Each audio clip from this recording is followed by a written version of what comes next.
Bonjour et bienvenue sur Explore, le podcast d'Exploring Happy. Je suis Hélène Schmidt, votre hôte, qui va vous parler de connaissance de soi, de design humain, d'entrepreneuriat conscient, de développement professionnel et personnel et de spiritualité. Ce podcast correspond à ma vision de la vie, profond et sérieux tout en étant léger et joyeux, intègre, authentique, enthousiaste et passionné. Il est fait de partage d'expériences, d'enseignements, de conseils et d'opinions personnelles, qui dansent autour des différents sujets évoqués. Exploring Happy, c'est une approche qui vous propose une plongée dans la connaissance de soi, au service de votre développement professionnel et bien au-delà. Alors, installez-vous confortablement. Nous partons ensemble en exploration. Bonjour à toutes et tous, c'est Hélène Schmidt, Exploring Happy. Ce podcast est différent des autres parce qu'en fait, c'est un extrait d'une masterclass d'1h30 que j'ai donnée dans le cadre d'un de mes programmes de groupe qui s'appelle Voyage intérieur et qui était là pour transmettre les fondations d'état d'esprit, de mindset nécessaires pour aborder une phase de transition. Et quand je parle de phase de transition, je parle de deux situations. Ça peut être une réflexion relative à une reconversion, que vous soyez encore salarié ou que vous soyez d'ores et déjà dans la phase d'exploration post-salariat, ou que vous soyez en développement entrepreneurial ou en pivot d'une activité entrepreneuriale déjà établie.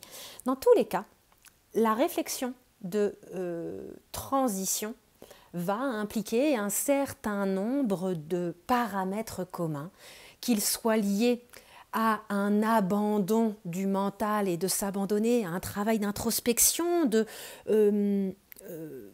repli sur soi, si je peux utiliser ce mot-là, et je crois que j'utilise dans l'enregistrement, mais on va dire plutôt de contraction, de retour à soi, de rassemblement à l'intérieur de soi pour ensuite pouvoir se redéployer de manière correcte.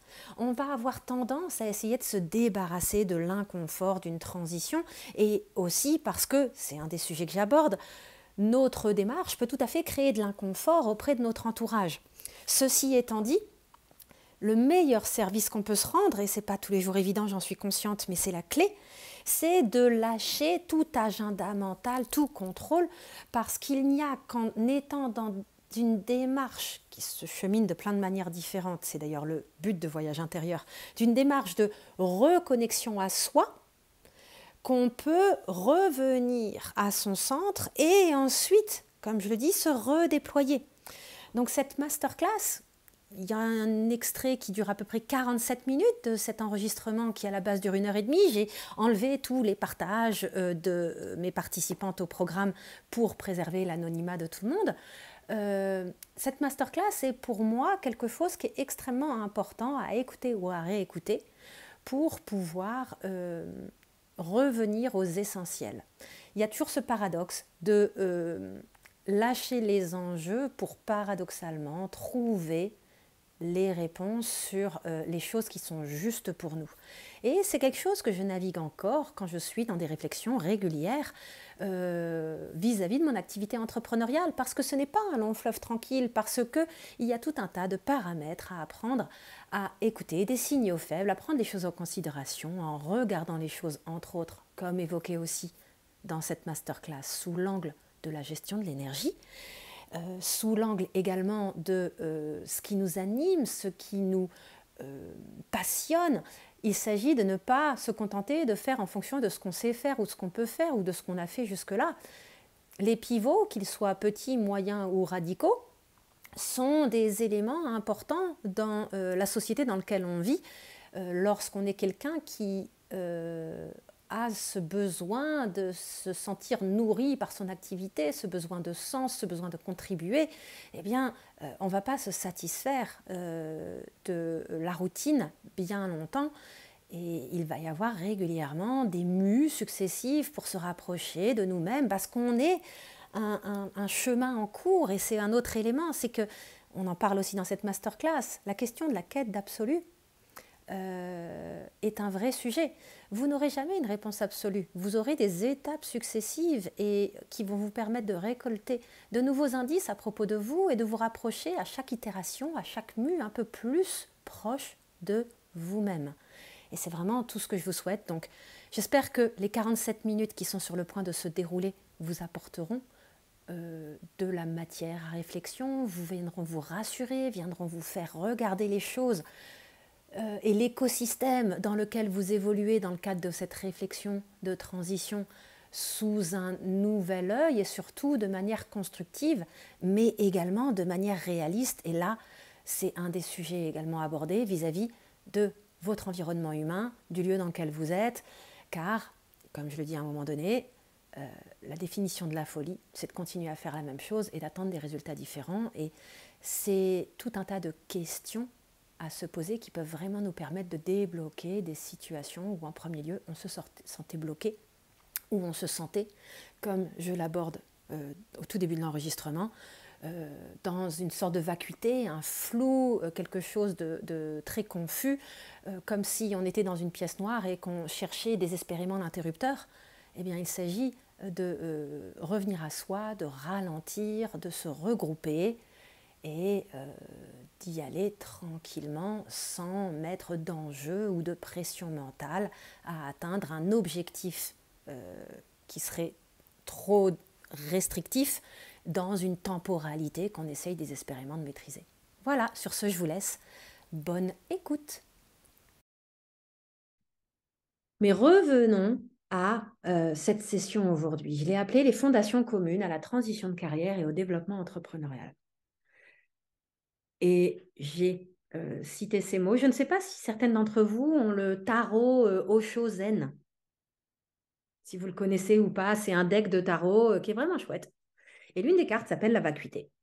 Et c'est via cette carte que j'ai commencé à me familiariser avec ce terme et que vraiment j'ai fait le lien avec une pièce.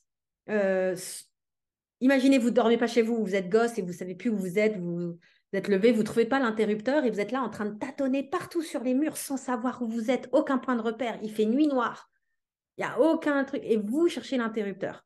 Il y a un aspect un peu anxiogène à cela puisqu'on veut faire la lumière. Et surtout quand on est au début de son chemin de reconversion ou de tout démarrage de développement entrepreneurial, c'est vraiment une sensation qui peut nous être familière. Elle fait partie du processus. Le truc, c'est que chacun à sa manière et avec des protocoles de recherche et d'introspection, va finir par trouver l'interrupteur. Et puis après, on peut aller dans une prochaine pièce et dans une prochaine pièce, mais vous ne pouvez pas, c'est pas en brassant de l'air et en paniquant et en vous mettant une pression énorme que vous allez trouver l'interrupteur. Il s'agit à un moment donné de se dire, je suis dans une pièce que j'ai, enfin, qui a vocation à être allumée et je vais cheminer et à chaque fois revenir à moi. Donc, la métaphore, on va dire, ou l'allégorie va s'arrêter là, puisque derrière, c'est juste pour vous expliquer que ce n'est pas en forçant par la volonté une période de flou que vous allez créer la clarté. C'est en fait inversement en trouvant votre calme et en vous connectant à vous-même. Et ces périodes de vacuité peuvent être particulièrement désarmantes lorsqu'on est au tout début, encore dans un job salarié. Le pire, c'est si on a une sensation de ah, à l'intérieur, s'il y a un burn-out ou quoi que ce soit. Eh bien, dans ces moments-là, il s'agira toujours d'en premier lieu faire redescendre la pression, la tension, le malaise émotionnel éventuel. Donc, vous allez peut-être avoir aussi encore ces moments-là qui vous saisissent à la gorge lorsque vous êtes entrepreneur et que vous allez avoir un grand moment de solitude, de doute, soit parce que vous êtes au début et que vous ne savez même pas par quel bout le prendre pour porter votre existence à connaissance, ou si vous êtes établi, mais que vous sentez que vous arrivez au bout d'un cycle, que vous arrivez au bout d'un mode de fonctionnement qui vous a servi à un temps donné, mais où vous commencez à sentir les premiers signes de effondrement. On ne va pas non plus être dramatique dans les termes, hein, mais vous vous dites, oh, je suis déjà passé par là, oh, ça commence à sentir le roussi, on ne va pas rester là dans ce statu quo très longtemps, il va falloir recréer du mouvement. Ce mouvement, c'est avant tout un mouvement intérieur et c'est un mouvement, on en revient toujours de repli pour se redéployer. Souvenez-vous, je l'avais vraiment expliqué ça, je me souviens, Sarah avait vraiment raisonné en se disant, on est constamment dans ces moments de et de redéploiement. Et bien sûr qu'avant de trouver le moment où on se reconcentre, se recentre, où on se rétracte, va y avoir un joyeux bordel juste avant, plus ou moins fort dans notre tête, et il va y avoir un moment de résistance mentale. Dans ces moments de résistance mentale, vous allez vraiment voir que vous allez essayer de résoudre mentalement l'équation qui se présente une nouvelle fois à vous. Et là, vous dites, oh, mais non, mais il y a une part de vous, j'ai pas envie. J'ai pas envie de me poser des questions à nouveau. Merde, alors, ça peut pas marcher plus de 6 mois d'affilée ou eh ben, des fois, ça peut marcher pendant un an d'affilée, mais des fois, on a exactement ce à quoi on aspirait et notre mental trouve le moyen de nous faire un énorme caca nerveux. Exemple, l'année dernière, j'ai été ravie d'avoir sécurisé tout mon année par des programmes de groupe, tout était nickel. En plus, j'ai commencé à avoir moins de clients individuels, tout ce à quoi j'aspirais. J'ai pas trouvé le moyen de flipper à mort. Mais je vous dis, je suis un business installé, tout va bien. J'ai exactement ce à quoi j'aspirais. Et non, mon mental me rend la vie impossible et rend le fait de profiter de cette période, euh, ça le rend très difficile. Il y a des résistances, il y a des choses.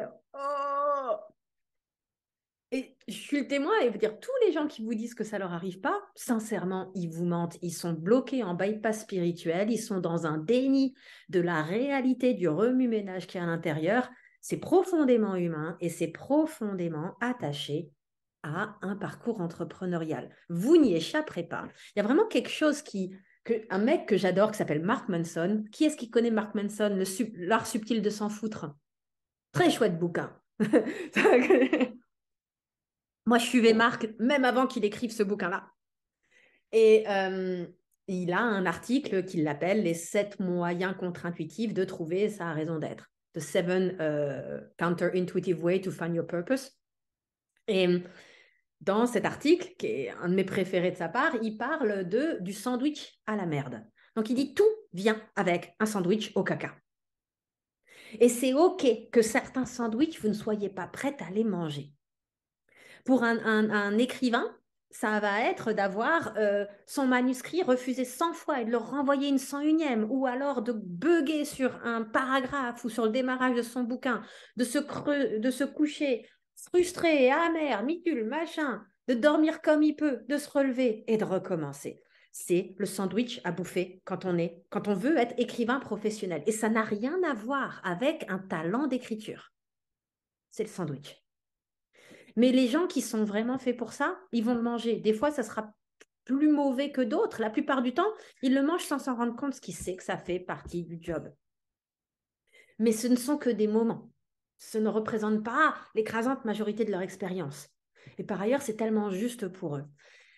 Donc, se lancer dans l'entrepreneuriat en se disant je ne vais pas avoir de doute, je vais pas, ou alors une reconversion, même si c'est pour retourner vers un job salarié, hein, si on élargit un petit peu les possibles, euh, on n'aura jamais de certitude absolue et on ne va pas échapper à certains aspects qui font partie du sandwich. Mais qui font partie du prix à payer, mais en fait, les bénéfices qu'on en retire font que la balance reste largement positive et en fait, la question ne se pose pas. Par contre, c'est complètement OK, malgré qu'on soit doué en écriture, de ne pas vouloir bouffer ce sandwich-là. Si on veut être conférencier professionnel, il y a la préparation des conférences, il y a, pour certaines, quand j'ai donné les TEDx, une mémorisation à un niveau délirant, en fait. Euh, et il y a ce moment avant de rentrer sur scène, et, et c'est OK de ne pas vouloir manger ce sandwich-là, même si on a un message qu'on aimerait partager, et tout le monde n'est pas fait.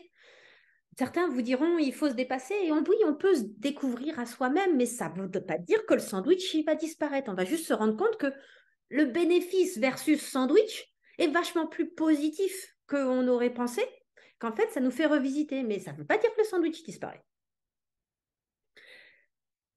Ceci étant dit, et ça, on y reviendra, Il y a beaucoup d'enseignements à tirer dans ces moments où on sent qu'on arrive en fin de cycle et on se rend compte qu'un sandwich qu'on bouffait jusqu'à présent, on n'en veut plus.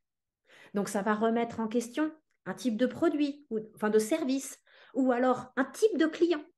C'est de cette manière que moi, et ça peut être temporaire ou définitif, j'ai arrêté l'accompagnement en transition de carrière, du moins en individuel, de manière ferme pendant 2 ans.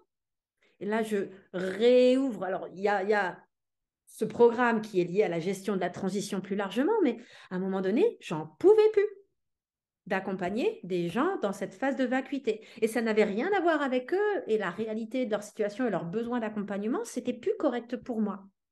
Parce que quelque part, il a fallu que j'aille explorer d'autres choses et que j'apaise, que je sois plus au clair sur qui et comment j'accompagnais et que finalement, entre autres voyages intérieurs et d'autres possibilités ultérieures ont émergé, mais aussi via la reconnaissance et l'invitation. Donc, c'est complètement OK de mettre en pause des projets. Si on veut écrire un livre, au-delà de mettre au point le principe du livre, ben, il va y avoir la réalité de l'écriture, il va y avoir la relecture, il va y avoir le passage par trouver un éditeur, il va y avoir la couverture, il va y avoir, ben, il y a plein de trucs au-delà de se dire, tiens, j'écrirai bien à propos de ça.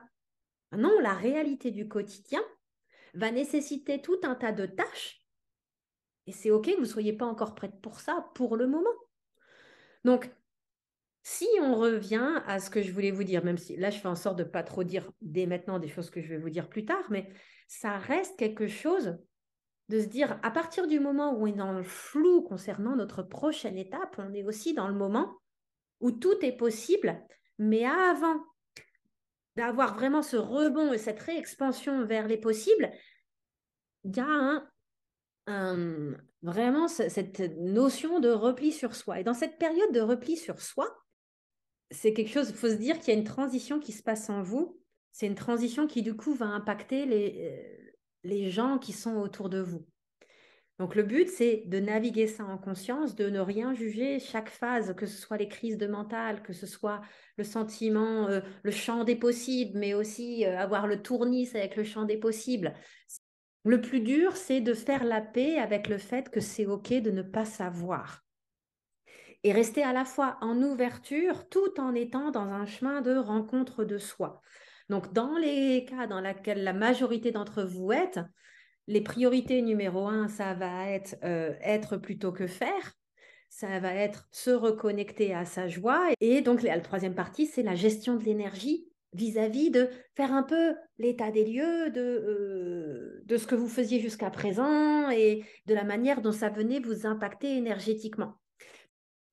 Donc, dans tous les cas, vous allez vous retrouver à cheminer vers vous, à identifier votre non-soi, à regarder les choses sous l'angle de l'impact énergétique. Donc, on a commencé à mettre les billes et on va les consolider progressivement. Et vous avez un écosystème humain autour de vous, que ce soit une future couveuse, que ce soit des collègues actuels, mais surtout une famille ou des amis. C'est le moment avec le plus grand potentiel d'expansion et aussi le plus déstabilisant parce que soit on vient d'eux, soit on est sur le point de lâcher toute une identité. Ça, il ne faut jamais sous-estimer l'importance pour vous et l'importance pour votre entourage. Et ça, c'est un facteur à naviguer en méga conscience. Euh, qu'il n'y a rien de plus inconfortable, certes pour vous, mais avant tout pour les gens dont vous vous entourez, si vous les laissez faire, de ne pas savoir, de ne pas avoir de label, de ne pas avoir de certitude, de ne pas avoir de timing. Et ça va beaucoup plus les défriser eux que vous. Donc là, on est vraiment dans le truc, avec tout l'amour du monde pour votre entourage actuel. Vous avez le droit de ne pas savoir. Vous avez le droit de refuser de répondre aux questions. Vous avez et si vous avez la chance d'avoir ou de cheminer vers le fait de rencontrer des gens qui sont dans une période ou dans des questionnements similaires, dans votre entourage physique, c'est extrêmement précieux. Et donc, il y a une vraie discussion à avoir, plutôt tôt que tard, avec des parents, des frères et sœurs, des amis qui, eux, restent dans quelque chose de conventionnel, de cadré, euh, de leur dire, je ne sais pas, je ne vais pas savoir pour une durée indéterminée. Et vous vous débrouillez comme vous voulez, ça doit être OK pour vous. Donc, dans ces cas-là, qu'est-ce qu'on fait? certains vont le comprendre et ils sont extrêmement précieux. Ensuite, la catégorie opposée, c'est ceux qui ne vont pas comprendre et qui vont vous juger, vous critiquer. Ils existent aussi. Mais en fait, le plus foireux, excusez mon langage, c'est l'entre-deux. C'est les gens qui, pour votre bien, vont vous bombarder de leurs insécurités à eux. C'est des gens qui, finalement, et pour la plupart n'ont absolument pas conscience d'à quel point ça vient les remuer dans les profondeurs de leur être à eux, de vous voir avoir ce courage et cet amour de vous de faire ce que vous faites. Donc, les critiques, de toute façon, ils vont même pas venir vous en parler. Ceux qui sont terrorisés par ce que vous faites, soit ils vont se taire, soit ils vont être vraiment volubiles et ça va être la valse du conseil non sollicité. Et la troisième catégorie, c'est ceux qui savent par quoi vous passez ou qui, je les appelle les pom-pom girls, les cheerleaders, ceux qui comprennent pas bien, mais ça a l'air vachement bien et ils veulent tout votre bien.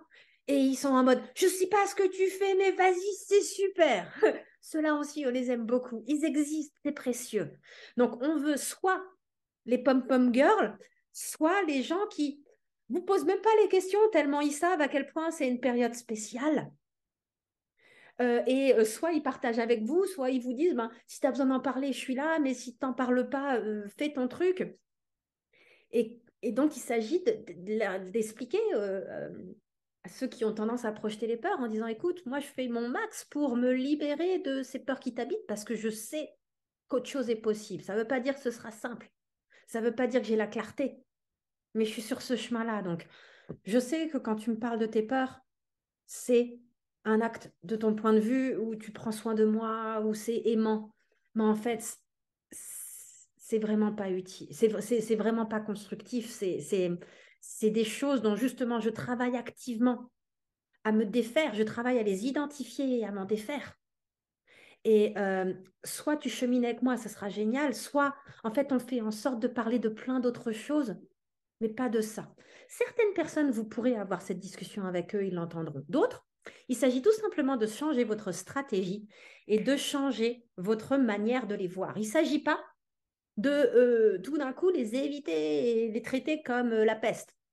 Il s'agit de se dire, viens, on va au ciné, viens, on va au parc d'attractions, j'en sais rien, ou alors un gros repas de famille ou un gros truc entre potes où ça brasse et où tout le monde a son truc à raconter. Et, euh, et les fois où on pose la question, la réponse, c'est ben pour la première fois de la vie, je me pose. La première fois de ma vie, je me pose pour apprendre à m'écouter. Et c'est un chemin plutôt cool. Mais du coup, j'aurai aucune des réponses aux questions que vous vous posez.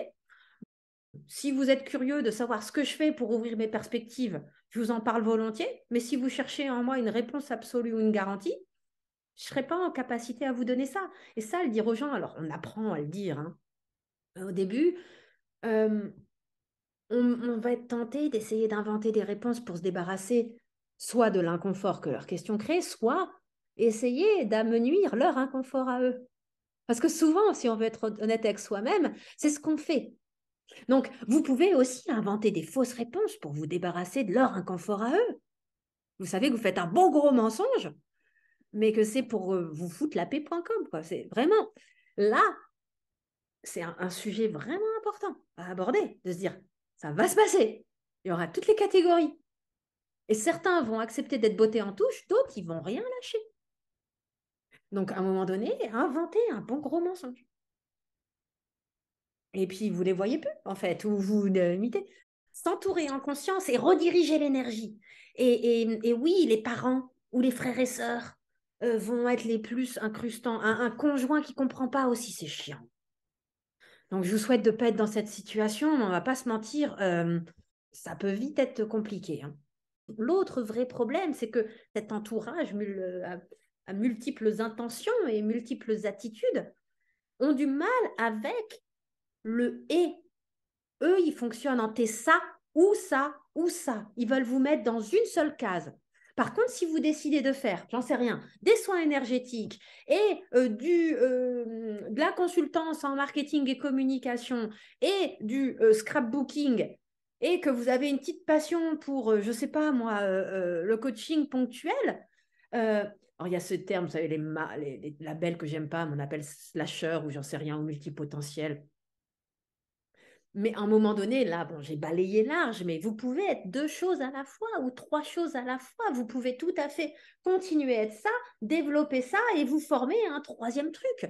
Parce que le troisième truc auquel vous vous formez, le meilleur service que vous pouvez rendre à cette chose-là, c'est de ne pas mettre d'enjeu de développement de business dessus, pour que vous restiez connecté à vraiment la pureté de votre enthousiasme vis-à-vis de quelque chose, en particulier pour les projecteurs, mais pas que, hein, euh, avant d'hyper rationaliser le truc. Parce que quand vous vous formez à quelque chose en ayant trop vite un agenda mental, aussi compréhensible cela soit-il d'un point de vue survivre, il faut mettre de l'argent dans, j'allais dire de l'argent dans sa bouche, de la nourriture dans sa bouche et un toit sur sa tête. Et donc pour ça, il faut du bon argent. Euh, Bien sûr que des fois, on va vouloir accélérer à la case rationalisation, mais en fait, en faisant ça, on se prive très probablement du potentiel de découvrir là où ce chemin-là pourrait nous mener. Si on a trop vite un agenda sur quelque chose, sur une passion, sur un intérêt, il y a aussi un autre écueil d'essayer de transformer en business toutes ces passions. Ça a été une grande tendance du milieu de l'entrepreneuriat international. Mais aujourd'hui, il y a des gens, ça les rend maboule parce qu'ils se sont formés à plein de choses, mais ils se disent, je dois monétiser. Mais qui t'a dit ça? Contente-toi de te former sur des trucs qui t'intéressent. Et après, il faut oser laisser stratégie et autorité prendre le chemin. Donc ça, c'est un chemin progressif, hein. Moi, j'ai mis certaines étapes, je les ai passées dans ma 5e année d'abandon. Donc, explorez par vous-même, regardez ce qu'il en est. Euh, mais avant tout, autorisez-vous, on en revient à l'importance de la liste des je veux, j'ai envie, autorisez-vous à aller explorer ce que vous avez envie d'explorer. Quitte à, dans un premier temps, être positionner en consultante sur un domaine sur lequel vous aviez un job salarié au préalable, ou être, vous voyez, freelance ou des choses comme ça, enfin, au moins une partie du temps, et être un peu en mode le cul entre deux chaises, enfin, dans les 2, 3 premières années d'une transition post-salariat, c'est des choses que beaucoup de gens font et qui peuvent être tout à fait pertinentes en termes de rémunération, même s'il y a un gros risque de se cristalliser dans cet état, en fait, et de rester dans ce je fais ça parce que je sais le faire et je peux le faire, mais en fait, j'ai plus envie de le faire, mais ça fait rentrer de l'argent. Vous pouvez cligner des yeux et pouf, 5 ans se sont passés et finalement, vous êtes dans la même situation que 5 ans auparavant, mais en freelance. Alors, il s'agit de comprendre en fait tout cela. Donc, le meilleur service qu'on peut se rendre quand on envisage une transition et qu'on veut redéployer vers autre chose, c'est vraiment d'être dans cette table rase, dans la mesure de ce que nos moyens financiers nous permettent. L'argent n'achète pas le bonheur, mais l'argent achète du temps. Et le temps, c'est méga précieux pour laisser tout ça décanter sans avoir d'impulsion immédiate. Donc, on ne crachera jamais dans la soupe d'un petit matelas d'économie, on ne crachera jamais dans la soupe de Pôle emploi. Ce sont des vraies ressources pour justement créer cet espace. Et après, tout le monde n'est pas célibataire sans enfant comme moi, mais moi, je suis partie d'Annecy. Ça a impliqué pour moi, en plus de vendre mon appart, mais certains peuvent choisir, s'ils sont propriétaires, de le mettre en loc. C'est un arbitrage que j'ai fait et que je suis ravie d'avoir fait.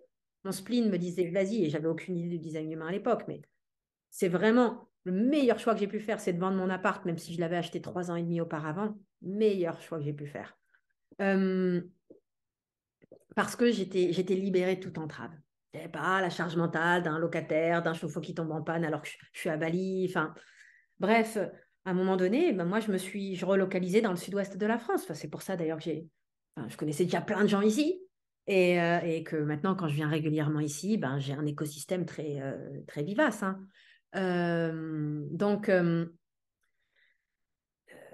des fois, il faut pivoter, il faut prendre un contre-pied pour justement se créer un espace d'exploration dans un lieu qui n'est pas chargé d'habitude, d'une identité, de ceci, de cela. Je ne dis pas qu'il s'agit de faire ça pendant des années, mais peut-être qu'il y a des moments de réflexion privilégié que vous allez pouvoir vous offrir en partant 2 semaines dans la maison de famille des parents ou d'aller, si vous trouvez une petite loque pas chère, dans un coin de France ou alors faire un voyage en Thaïlande ou à Bali pendant un mois ou deux. Enfin, il y a vraiment des choses qui sont des accélérateurs d'introspection de ce genre-là. Moi, ce que je recommande toujours, hein, lorsqu'on est dans une phase d'ouverture des possibles, que ce soit des petits voyages ponctuels ou que ce soit un gros voyage en Asie du Sud-Est, c'est des endroits où on va trouver beaucoup de gens qui voyagent seuls et beaucoup de gens qui sont dans les mêmes dynamiques, donc ça reste toujours un truc cool à faire, hein. Mais avant tout, il vous faut un fil directeur. Moi, ça avait été le yoga.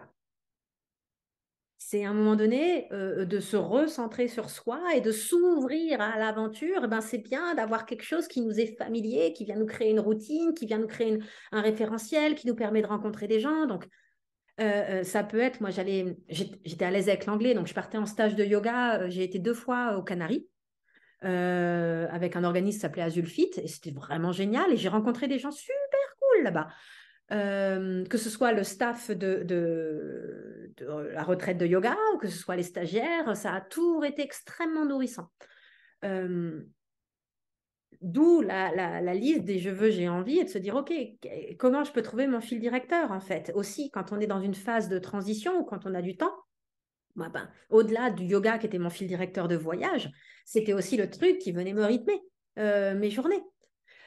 Apprendre à me nourrir de manière saine. Enfin, il y a tout un tas de choses que vous pouvez mettre en place pour créer des piliers d'une période d'introspection. Dites-vous toujours, au-delà du piège, euh, de rester en fait, enfin, sauf exception, il y a vraiment un potentiel de piège, d'envisager une nouvelle vie tout en restant les 2 pieds bien profonds dans l'ancienne.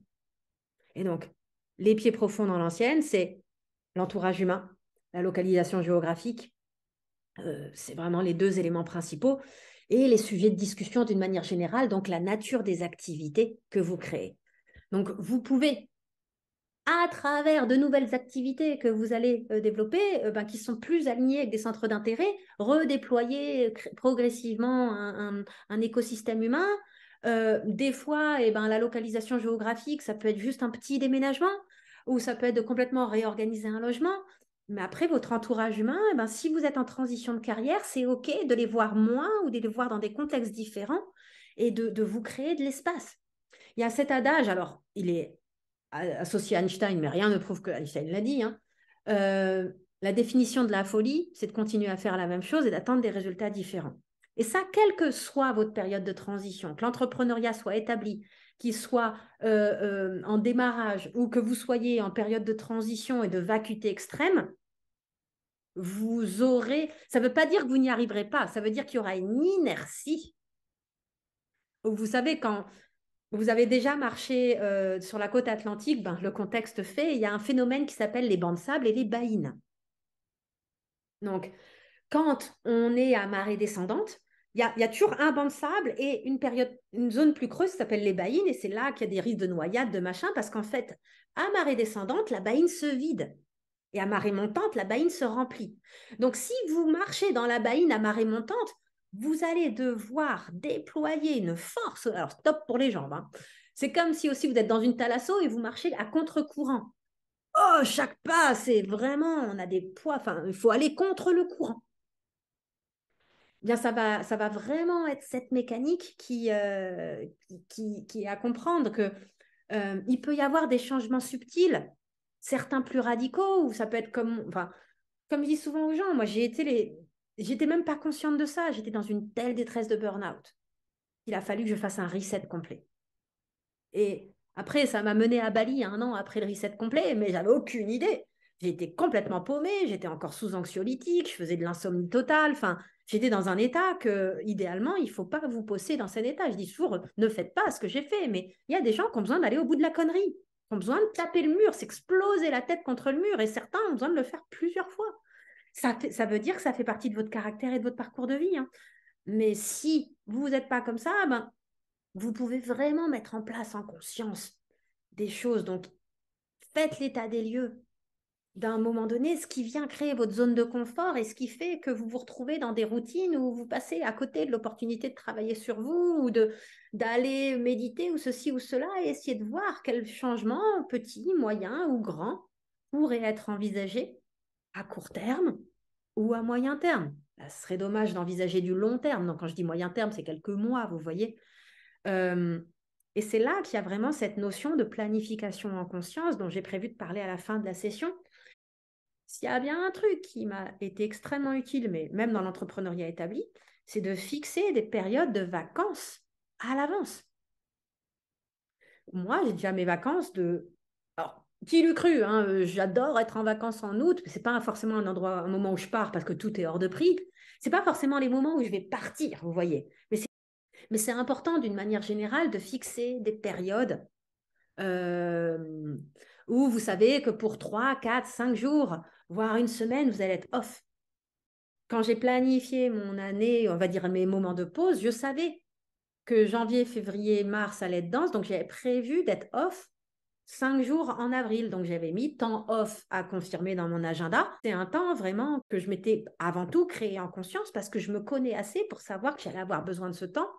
Et sans grande surprise, ben, j'en ai besoin parce que au fur et à mesure qu'on arrive à s'écouter, on arrive à comprendre nos pulsations à l'échelle mensuelle, à l'échelle trimestrielle et même à l'échelle d'une semaine. Donc ces moments en conscience, ils seront importants pour vraiment avoir cette hygiène de temps pour vous, cette hygiène éventuelle introspection d'une manière trimestrielle, et puis des vacances plus grandes, des moments de pause plus grandes. Donc moi, j'ai 3 semaines en août, 3 semaines à Noël. C'est vraiment des choses que vous pouvez commencer à créer, d'où cette notion de planification à moyen terme. Après, la planif à court terme, c'est vraiment cette notion de résilience, de dire, OK, je suis en train d'avoir des vrais marqueurs de crise de mental, de ceci, de cela. Comme moi, ben tiens, je vais essayer de passer à la semaine de 4 jours, ou alors je vais neutraliser mon lundi matin et mon vendredi après-midi. À la fin du mois, je me prévois un week-end de 4 jours. Et tiens, si je faisais ça une fois par mois, tous les mois, un week-end en conscience, un moment où je vais à ma rencontre, il y a plein de manières, petites ou moyennes, de faire. Vous allez voir des choses de ce genre-là, mais avant tout, dites-vous que vous pouvez prendre le contre-pied vis-à-vis de votre situation, votre environnementale et humaine, euh, par touche. Même si je recommanderais toujours un voyage en Asie du Sud-Est entouré de gens qui se cherchent. Il n'y a rien de mieux que de naviguer une transition entouré de gens qui sont eux-mêmes en transition. Alors, on, voilà, enfin, ça vient ouvrir les perspectives. Et dites-vous toujours que dans ce chemin, où que vous en soyez, le risque, c'est de tomber dans la quête d'absolu. Moi, je sens qu'en tâche de fond, je me dis, je ne vais pas forcément, sans décider mentalement, j'essaye de réouvrir à de nouveaux centres d'intérêt, sans préjuger de ce qui va émerger, parce que je ne suis pas sûre que dans 10 ou 15 ans, je n'aurai pas envie d'évoluer vers quelque chose, allez savoir, même dans 5 ans. Et donc, c'est en allant explorer différents centres d'intérêt, hein, et en regardant sans a priori ce qui vient m'intéresser, que je vais tout doucement diversifier mes activités ou réorienter la totalité de mon activité, aller savoir ce qui peut arriver. Mais ça, je ne peux pas aujourd'hui le savoir. C'est juste que je commence à sentir des effets, des fois de fatigue mentale de plus en plus régulière, de lassitude de tel ou tel écueil. Et je ne sais pas encore vous dire si ça demande juste des ajustements sur la forme ou si ça, c'est en train d'augurer une transition totale ou partielle sur le fond. Donc, moi aussi, je navigue cette vacuité. Euh, et je sais qu'essayer de forcer mentalement une idée donc je dois trouver quelque chose dans lequel on me reconvertir, c'est la dernière chose à faire.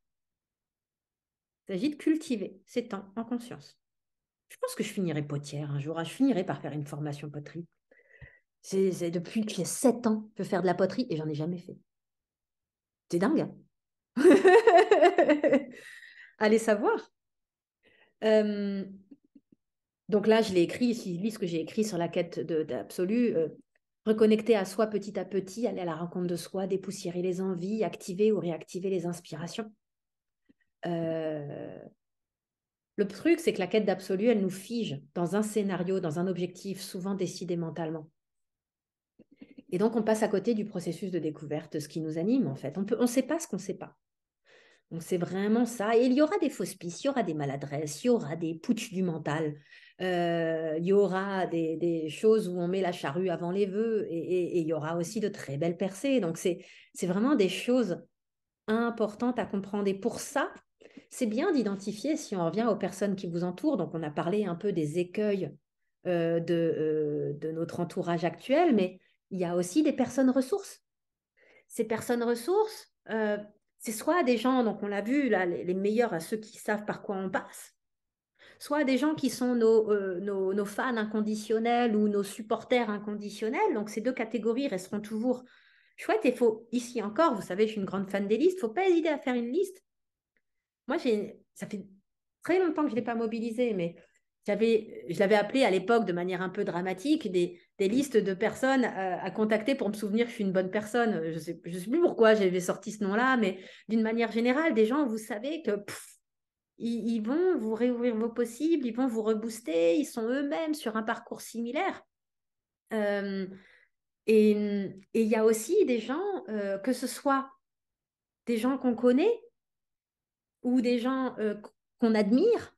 Ça n'a pas à être forcément des gens, ça peut être une association, un ouvrage que vous avez lu, vous savez, où à chaque fois que vous le relisez, ah, c'est comme s'il y a quelque chose qui revenait en vous de manière centrale. Ben, ça, c'est vraiment des personnes ressources. Certaines personnes vont trouver ça chez leur grand-mère. Moi, j'ai jamais eu ça, j'ai jamais eu de lien très proche avec les grands-parents du moins qui ont été encore vivants de mon vivant. Euh, mais il y a des gens qui vont avoir des relations privilégiées avec un frère ou une sœur, avec une grand-mère, avec un cousin. Allez savoir. Donc, faites peut-être partie de ces gens chanceux, d'autres qui vont avoir des amis perdus de vue, mais cet ami un peu original qui hésite pas à se réinventer, à se reconvertir tous les 5 ans, ou alors, allez savoir, quelqu'un avec qui vous avez fait vos études, que vous suivez toujours de loin, et puis ça peut être un auteur, un prof que vous avez eu, quelqu'un que vous voyez à la télé ou dont vous écoutez le podcast, et vous savez qu'en fait, en écoutant cette personne-là ou les contenus qu'elle crée, vous vous souvenez de ce que vous avez tendance à oublier. Et en fait, d'écouter cette personne, ça vous rebooste, ça vous réaligne, ça vous permet tout d'un coup de décanter et de retrouver vos priorités. Vous voyez ce que je veux dire, ce genre de personnes qui nous font cet effet magique. Pareil, une liste, c'est très pertinent parce qu'on peut vraiment être pris dans son quotidien et alors qu'on a ce livre-là, certaines personnes, les accords Toltec, vont faire ça pour eux. Moi, là, j'ai ressorti, je vous avais parlé de Michael Singer, qui a écrit L'âme délivrée et qui a aussi écrit, on la trouve qu'en audio, une autobiographie qui est un truc de malade en français, vous la trouvez en audio, mais écoutez-le, rendez-vous ce service. L'expérience du lâcher-prise. C'est dingo la vie que ce mec il a vécu et je reste persuadée que c'est un générateur qui a fonctionné en réponse. Je n'ai pas son design humain, mais waouh! Et qui a été très jeune, un grand méditant zen et qui a écouté, en fait, qui est devenu observateur de la voix du mental, en se disant, mais tiens, mais qui est-ce qui parle là? Donc, observateur très méta. Donc, ça, il en parle dans L'âme délivrée, où il parle vraiment de naviguer en conscience le non-soi mental, pour le coup, même s'il n'utilise pas le non-soi, mais il parle vraiment d'observation du mental, comme on va en parler en design humain. Et en fait, dans son autobiographie, vous découvrez la vie incroyable que ce type a vécue en écoutant son autorité intérieure et pas son mental. Et c'est exceptionnel. L'expérience du lâcher-prise, c'est exceptionnel. Donc moi, je sais que je vais me réécouter son livre. Alors moi, je l'écoute en anglais parce que je suis assez à l'aise en anglais. Et en plus, c'est lui qui est le narrateur, donc c'est vraiment chouette.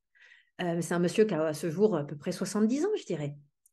Et il a vécu 5 vies en une facile, quoi.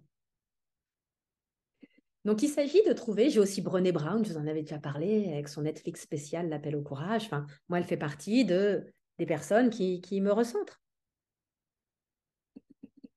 Et ça peut être, j'en sais rien, Sea Shepherd ou le Captain Watson pour les personnes qui sont hyper fans de défense de l'environnement, un peu rock'n'roll.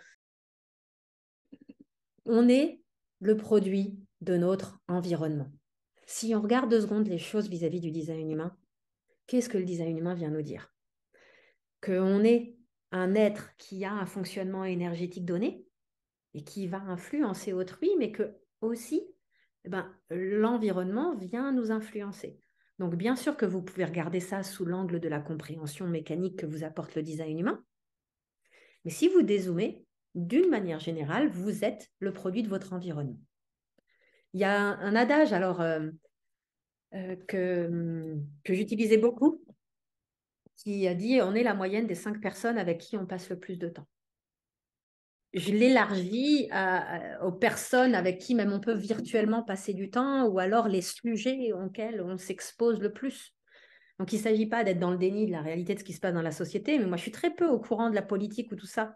En fait, j'ai le vernis de base, mais je ne vais pas plonger en fait dans ces sujets ou dans ces thématiques. Donc, si on élargit, on est la moyenne des 5 thèmes ou des 5 sujets de conversation qu'on a le plus souvent. Donc, il s'agit vraiment de surveiller en conscience la manière dont on vient s'alimenter et dont on vient en fait remplir notre mental.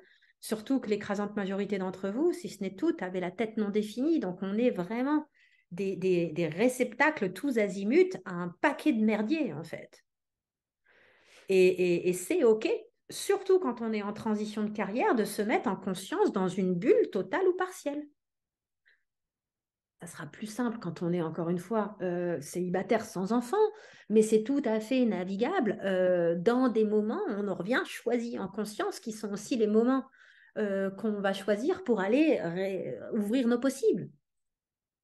Donc, c'est vraiment une session où l'idée, c'est de vous inspirer un max et de vous faire prendre conscience qu'en fait, il y a plein de leviers qui sont à votre disposition.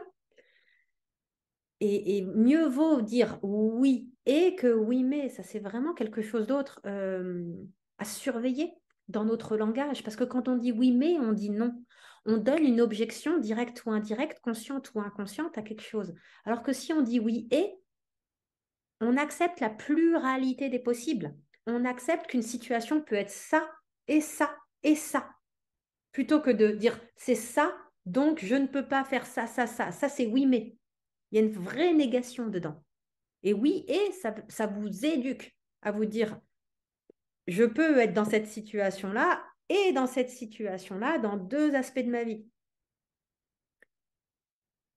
Alors, je vais mettre un bémol à ce que je vais dire, parce que je ne veux pas tomber dans quelque chose qui est de nier la dureté de certaines situations dans lesquelles on peut se retrouver par moment, que ce soit un deuil, que ce soit un burn-out, que ce soit une situation vraiment obsédante, qu'elle soit ponctuelle ou qu'elle s'installe. Il y a des circonstances dans lesquelles ce sera plus facile à dire qu'à faire de rediriger son énergie tout en accueillant ce qui est. Donc, voilà, soyez douce avec vous-même vis-à-vis de ces injonctions.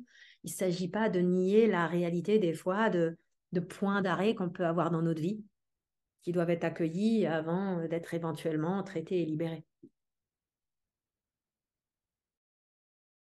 Vachement, vachement, vachement gaffe à reciter les choses dans votre contexte et à vous encourager dans la mesure de ce à quoi vous arrivez, à y aller progressivement si financièrement vous avez un enjeu.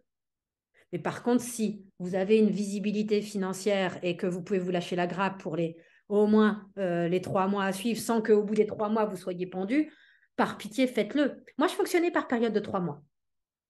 Je me disais, OK, je faisais mes comptes et je me disais, pour les 3 mois qui viennent, je me fous une paix phénoménale. J'arrivais à me foutre une paix phénoménale 2 mois sur les 3 et ça commençait à faire tic-tac, tic-tac dans ma tête au bout d'un mois, mais j'avais au moins 2 mois où j'étais en mode. Et j'avais une nouvelle renégociation avec moi-même sur le 3e mois et je repartais sur 3 mois. Mais entre-temps, j'avais travaillé à lâcher des trucs. Et donc, je n'étais plus pendant le mois de transition et de renégociation au même endroit où j'en étais 2 mois et demi auparavant, quand la décision s'était posée et que parce que j'avais vraiment capitalisé les 2 premiers mois de cette période de 3 mois pour cheminer vers moi, pour libérer des choses, pour aller explorer des choses, pour discuter avec les gens, pour ouvrir, ouvrir, ouvrir, ouvrir, jusqu'à la prochaine négo et la prochaine négo. Et j'étais vraiment en mode 3 mois, 3 mois, 3 mois. Alors, j'ai vidé toutes mes économies. J'ai utilisé tout pour l'emploi. Ça m'a pris des années de fonctionner comme ça.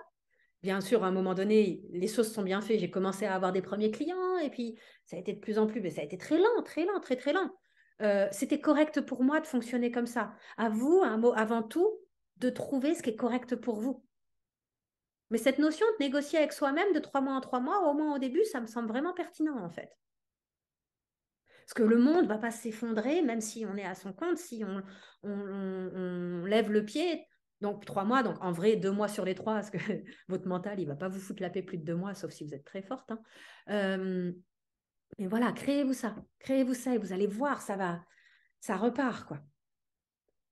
Ça prend du temps de créer une activité, en fait. L'argent n'achète pas le bonheur, mais il achète du temps, en fait. Et ça ne veut pas dire que tout le monde doit prendre 4 ans à être viable, mais la plupart des temps, des activités, hein, ça va prendre au moins 3 ans.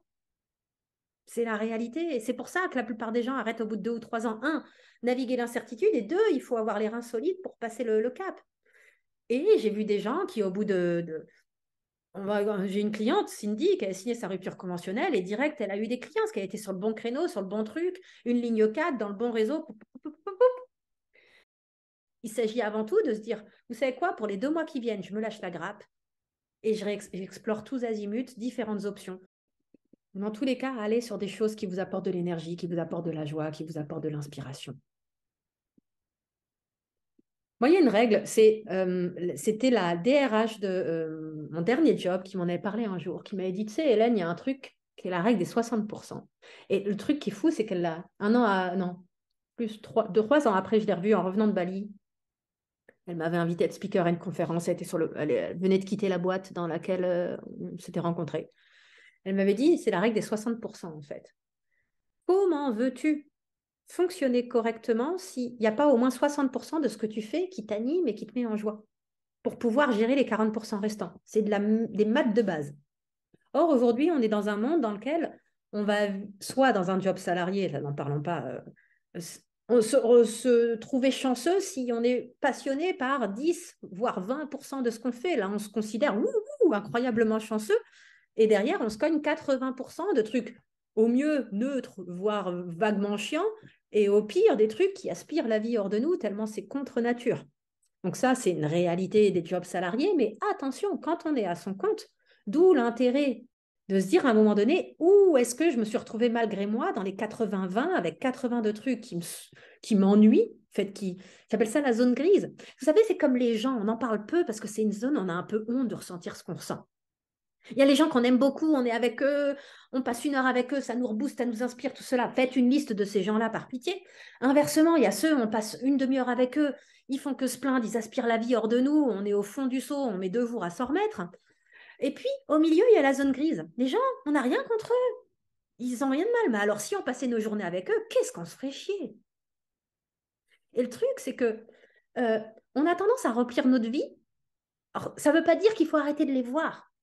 Il reste les 40% qui idéalement devraient venir 30%. C'est OK d'avoir des gens avec qui on a des relations de surface ou des tâches qu'on sait faire, qu'on peut faire, mais qu'on n'a pas vocation à faire toute notre journée. Le vrai souci, c'est qu'on va avoir tendance, si on n'est pas vigilant, à laisser cette zone grise, que ce soit des gens ou des tâches, venir progressivement nous bouffer l'oxygène.